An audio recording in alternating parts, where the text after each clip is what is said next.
There are people everyone calls strong. But in reality, they just learned how to survive very early. Most of the time, they don't look broken at all. They look calm, responsible, put together. In this video, I want to talk about the signs of a psychologically broken person. Not the dramatic ones you see in movies, but the quiet signs I see every day in therapy.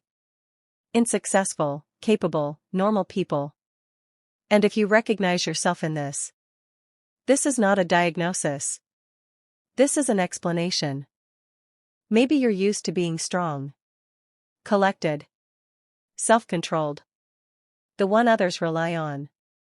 You don't fall apart. You don't ask for too much. You don't make things uncomfortable. But inside, there's constant tension. As if you can't fully relax. As if stopping for even a moment would make everything collapse. You feel tired for no clear reason. Emotionally empty. And often, strangely guilty. Even when you've done nothing wrong. And the hardest part is, you feel like something is wrong with you. When in reality, something happened to you. When I say psychologically broken, I'm not talking about weakness. I'm not talking about mental illness. And I'm not saying you need to be fixed. I'm talking about people who had to grow up too early. People who survived where they should have been protected. The psyche doesn't break from pain alone. It breaks from being alone in pain. What psychologically broken really means. It's a person who once realized help is not coming. And did the only thing possible? Adapted. They learned not to feel too much. Not to ask. Not to need. Not because they wanted to. But because it wasn't safe to do otherwise. Sign 1. Extreme independence. I'll do it myself. You rarely ask for help. Even when you really need it. You can handle things. You manage. You push through. But inside, there's deep loneliness. Because there's no space for you to be vulnerable. Independence is not strength. When it's driven by fear of relying on anyone. Sign 2. Chronic responsibility for others. You feel other people's emotions. As if they were your own. You can't fully relax. When someone around you is upset, you feel responsible. For moods. For harmony. For keeping things together. This isn't empathy. It's learned hypervigilance.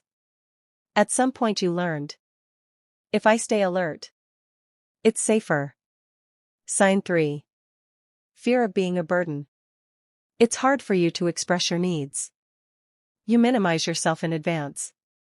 Your desires. Your pain. You're afraid of being too much. Too emotional. Too needy. Too demanding. Because once, your presence felt inconvenient. Sign 4. High tolerance for emotional pain. You stay too long. In cold relationships. In emotional neglect. In subtle disrespect. You tell yourself, it's not that bad. I can handle it. Others have it worse. And yes, you've survived a lot. But surviving is not the same as living. Sign 5. Difficulty feeling joy without anxiety. When things are good, you tense up. As if something bad is about to happen. As if calm always comes. With a price. Because in the past, good moments didn't last. And your nervous system remembers. Don't relax. Sign 6. Love feels like effort, not safety. You're familiar with relationships. Where love has to be earned. Where you need to be patient. Understanding. Convenient. Where warmth is inconsistent. And closeness feels fragile. Because stable love feels unfamiliar. Too quiet. Too calm. Almost suspicious. Sign 7. You know what others want. But not what you want. You adapt quickly. You read the room. Sense expectations. Adjust yourself. But when someone asks you, what do you want? You freeze. Because once, your needs didn't matter. Why these people look normal? Because society rewards trauma. We call it strength, maturity, responsibility.